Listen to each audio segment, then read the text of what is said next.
Hi there, it's Margarita with Tailspin Farms. We're going to do a little project. We're out here by the goat barn, chicken pen, as you can hear.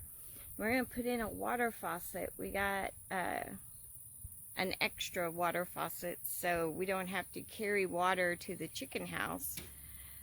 And hopefully it'll go quickly. We've already got the hole dug and everything. Let me show you. See, whoop, maybe I'll show you. We've already got the hole dug. Well, before it rained. And then it rained on us. So it's not too hot this afternoon, so we're going to try to get this in. And Stacy forgot something, so he went to go get that part, or glue or something. I don't know. He didn't tell me what it was, but anyway.